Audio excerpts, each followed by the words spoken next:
I still remember that day like it just happened. I was standing in line at this cramped little coffee shop in downtown Cleveland, clutching my beat-up purse like it was the only thing keeping me together. I had exactly 3 crumpled bills and some change in my wallet, just enough for a small coffee to calm my nerves before a job interview. I was already running on adrenaline, trying to breathe steady, when I heard a laugh that made my stomach drop straight to the floor. I didn't even have to turn around to know, but I did. And there he was, Darius Cole, my ex. Same expensive suit, same smug grin, same man I'd slipped away from in the middle of the night 6 months ago, with nothing but the clothes on my back and my mom's old wedding ring. My heart kicked hard against my ribs. All I could see in my head were his hands clamped around my throat, the nights I slept with one eye open, the bruises I covered with makeup. The shop was too small to hide. I could feel him scanning the room, and I knew any second now he'd see me. That was when my body made the choice for me. I spun around and grabbed the arm of the man behind me. He was tall, wearing a charcoal suit with warm hazel eyes that widened in surprise as I threw my arms around him like we'd known each other for years. "Please," I whispered into his chest, my voice shaking. "Just pretend you know me." He froze for a heartbeat, then something in him softened. His arms came up slow but steady, pulling me in. "It's okay," he murmured. "Whatever this is, I've got you." I could hear Darius's footsteps closing in. My whole body was trembling, but the stranger's arm tightened around me like a shield. "Is there a problem?" he asked over my head, calm but with an edge. "No problem," Darius said, but I heard the anger under it. He stalled for a second, then backed off, muttering something about being mistaken. His footsteps faded, but I stayed right there in that stranger's arms until I could breathe again. When I finally stepped back, embarrassed, he just smiled. "I'm Marcus Lane," he said. "And you are—" "Olivia," I managed. "Olivia Brooks." He offered to buy me coffee. I wanted to say no, my pride was screaming at me, but my body was tired of fighting. So I sat with him by the window, hands still shaking. He didn't push me to explain. Instead, he asked about my interview. My favorite coffee even got me a sandwich when he caught my stomach growling. I hadn't eaten since yesterday. By the time I left, I figured I'd never see him again. But that night, my phone rang. Marcus had gotten my number off the loyalty card I'd filled out at the shop. He asked how the interview went. I told him the truth, it was a train wreck.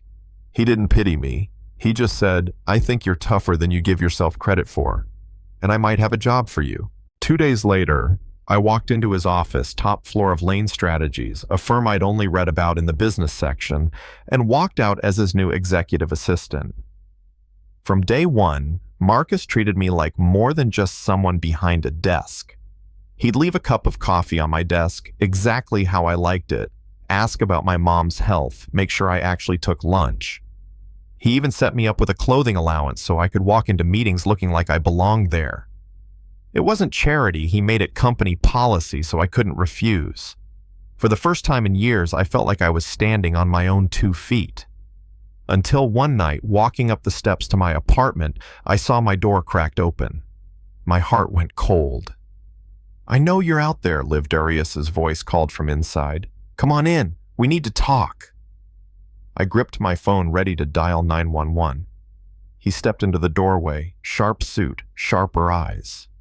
"You're not calling anyone," he said, "unless you want me telling your new boss all about you." "What do you want?" I asked, my voice steadier than I felt. "What I've always wanted," he said, that fake charm oozing back in. "You, back where you belong." "I don't belong to you," I shot back. That's when he got cruel. "You think Marcus Lane actually cares about you? You're just another project for him, a charity case to make himself feel like a hero."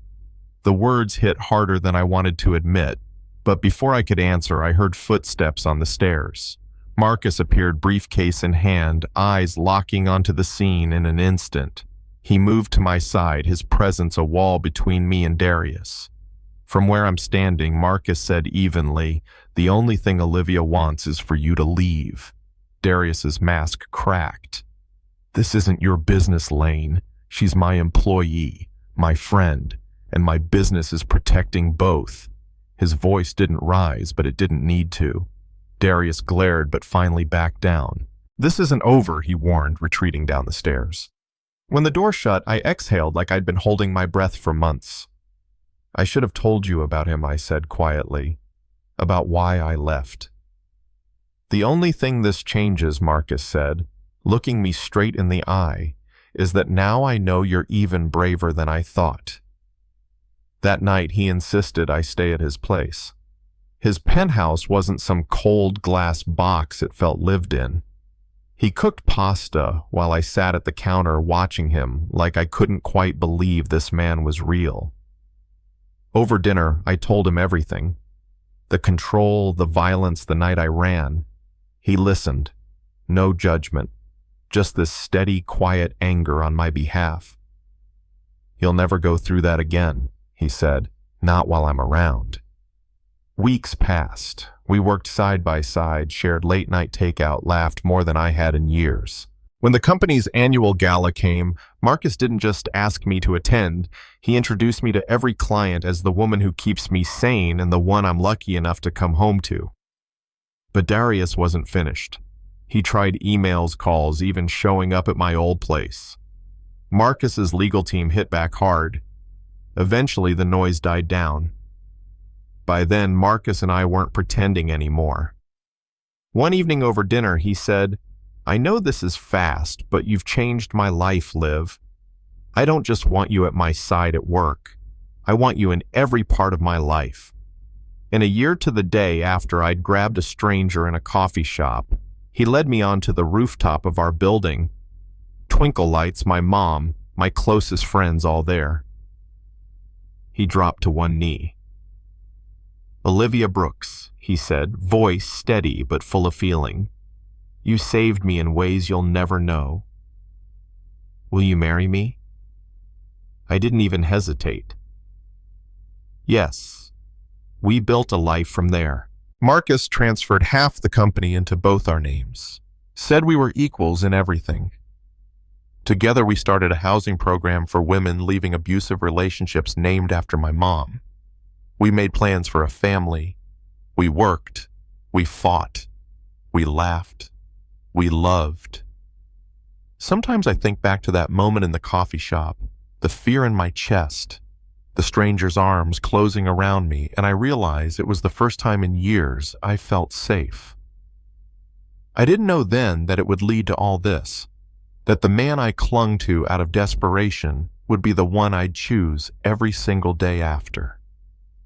And here's the thing. Darius was wrong. I was never a charity case. And Marcus didn't save me. We saved each other. So tell me, what do you think? Was Marcus right to step in that first day, or should he have stayed out of it?